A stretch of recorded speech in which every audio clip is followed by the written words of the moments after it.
evaluasi pembelajaran, prinsip-prinsip dan kegunaan evaluasi. Baik, untuk materi pertama saya persilahkan kepada teman Budis. Terima kasih. Baik, terima kasih atas waktu dan kesempatan yang diberikan kepada saya. Di sini saya akan membawa materi pertama tentang evaluasi berdasarkan tujuan. Evaluasi berdasarkan tujuan ini dibagi atas 5 bagian. Yang pertama itu evaluasi selektif. Evaluasi selektif merupakan evaluasi yang digunakan untuk memilih siswa yang paling tepat sesuai dengan kriteria program kegiatan tertentu. Yang kedua itu evaluasi penempatan. Evaluasi penempatan merupakan evaluasi yang digunakan untuk menempatkan siswa dalam program pendidikan tertentu yang sesuai dengan karakteristik siswa. Yang ketiga itu evaluasi sumatif. Evaluasi sumatif merupakan evaluasi yang dilakukan untuk menentukan hasil kemajuan bekerja para siswa. Terima kasih. Baik, untuk materi kedua saya persilahkan kepada teman Sili. Ya, baik, saya akan melanjutkan bagian keempat, evaluasi formatif. Merupakan evaluasi yang dilakukan untuk memperbaiki dan meningkatkan proses belajar mengajar. Bagian yang kelima, evaluasi diagnostik.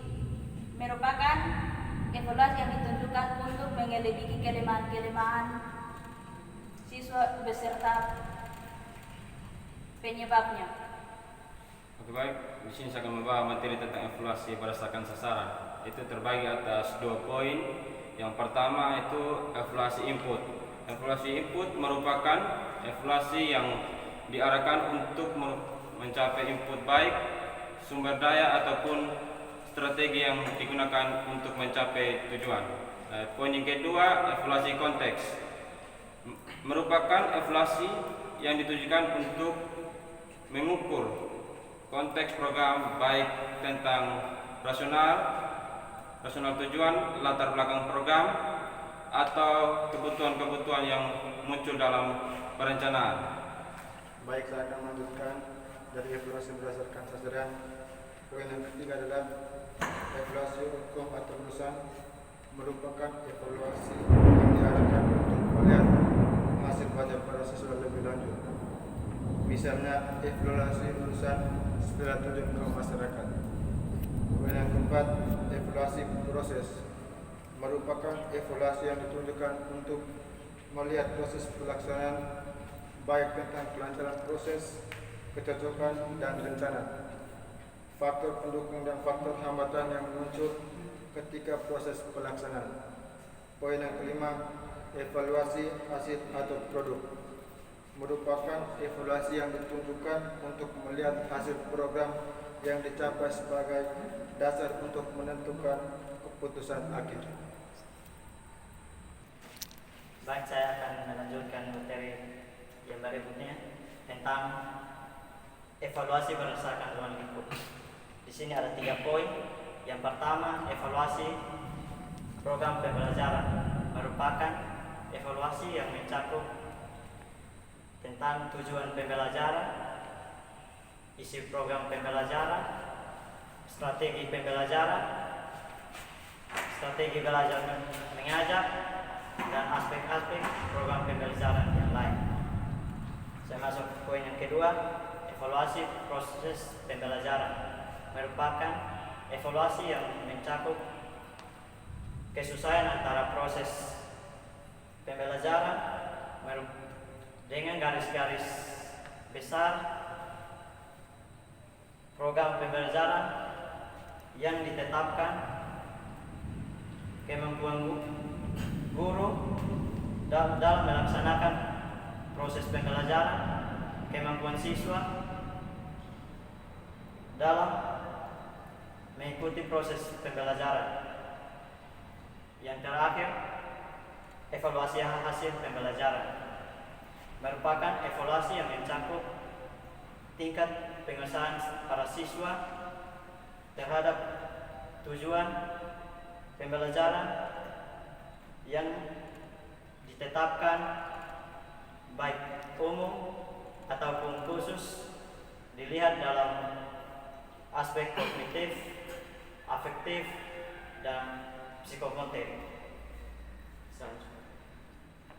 Saya akan melanjutkan tentang evaluasi berdasarkan objek. Itu dibagi menjadi 3. Yang pertama, evaluasi input. Merupakan evaluasi yang mencakup kemampuan pribadi, sikap, dan keyakinan. Yang kedua, evaluasi output. Merupakan evaluasi yang mengacu pada ketercapaian hasil pembelajaran. Yang ketiga, evaluasi transformasi. Merupakan evaluasi terhadap unsur-unsur transformasi proses pembelajaran, misalnya materi, media, metode, dan lain-lain. Terima kasih. Oke, baik, saya akan melanjutkan.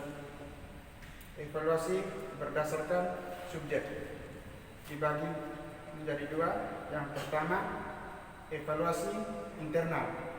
Merupakan evaluasi yang dilakukan oleh orang dalam sekolah sebagai evaluator, misalnya guru.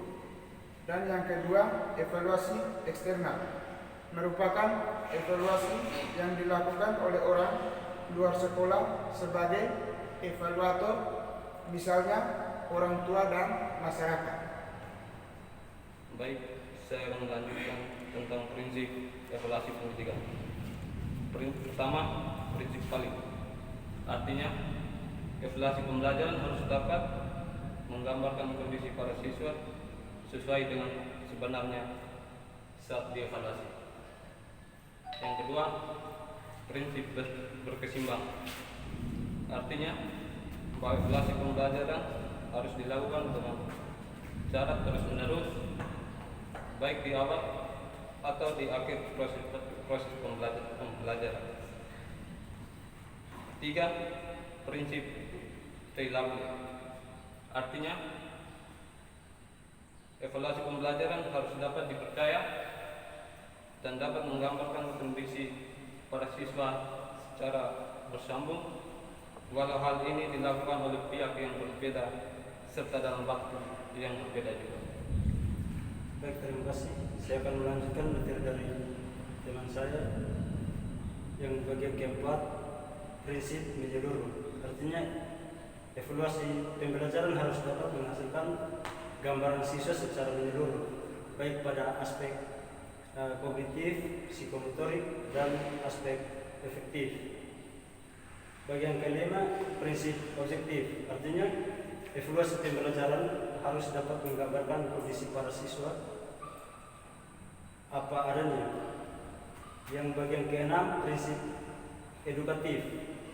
Artinya, evaluasi pembelajaran harus dapat memberikan dorongan dalam mendidik kepada para siswa agar para siswa lebih semangat dalam belajar. Baik, kita masuk dalam materi terakhir tentang kegunaan evaluasi pembelajaran. Nah, yang seperti kita tahu bahwa kegunaan evaluasi pembelajaran adalah untuk mengetahui sejauh mana kemampuan siswa dalam kegiatan belajar serta keberhasilan siswa yang mencakup pada pelaksanaan kegiatan proses belajar dalam jangka waktu yang sangat panjang. Untuk itu, materi kami tentang evaluasi membuat video evaluasi pembelajaran. Kurang lebihnya kami mohon maaf. Sekian dan terima kasih. Salam olahraga.